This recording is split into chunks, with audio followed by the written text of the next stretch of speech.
अस्सलाम वालेकुम। उम्मीद है कि आप के दोस्त अहबाब, आपकी फैमिलीज़ बिल्कुल खैर खैरियत से खुशहाल होंगे। अब खैर से रमज़ान में भी एक दिन रहता है और उम्मीद है कि इंशाअल्लाह कल से पूरे पाकिस्तान में बाकायदगी से रोज़े स्टार्ट हो जाएंगे। कल मेरी कज़न के साथ डिस्कशन हो रही थी। हम यही डिस्कस कर रहे थे कि जब भी कोई मुश्किल काम करने लगते हैं तो या तो नींद आती है या तो हमें बहुत सारे और ख़यालात आते हैं।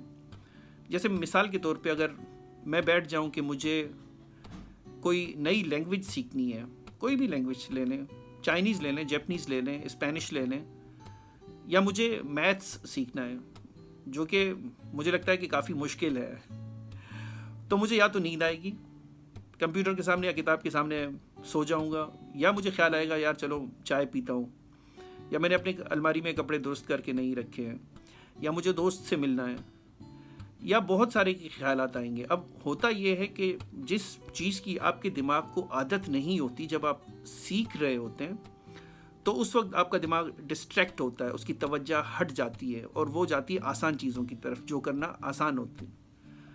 मसलन बहुत दफ़ा इस तरह होता है मेरे साथ कि जब मैं कोई अगर मुश्किल टॉपिक देख रहा होता हूँ जो पढ़ना भी ज़रूरी होता है, लाजमी होता है, मुझे ख्याल आता है कि चलो यार गाड़ी धुलवा लेता हूँ या इस तरह की बहुत सारी थॉट्स हैं।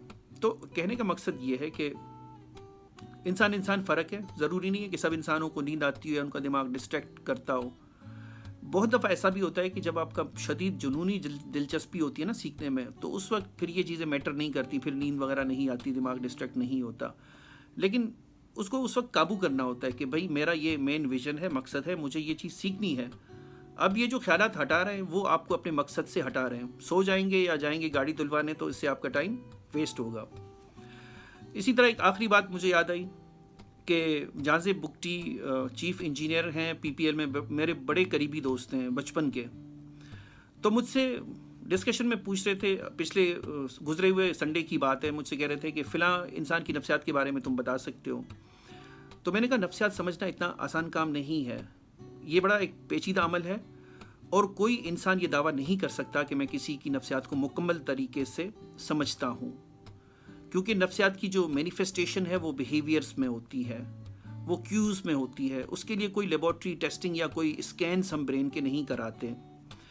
तो कहने का मकसद ये है कि डिपेंड करता है कि हर इंसान दूसरे से फ़र्क है। हमारी आदत, हमारे रवैये, हमारी जेनेटिक्स, चीज़ें बहुत मुख्तलिफ होती हैं। तो एक इंसान को समझने के लिए कोशिश की जा सकती है, लेकिन जो कुल इल्म है वो इंसान के पास इस दुनिया में कभी नहीं आ सकता। इसके साथ ही अपना बहुत सारा ख्याल रखिएगा। आप सबको बहुत बहुत मुबारक एडवांस में रमज़ान के मुबारक महीने की। आपसे फिर मेरी किसी और टॉपिक पर बात होगी। अपना बहुत सारा ख्याल रखिएगा।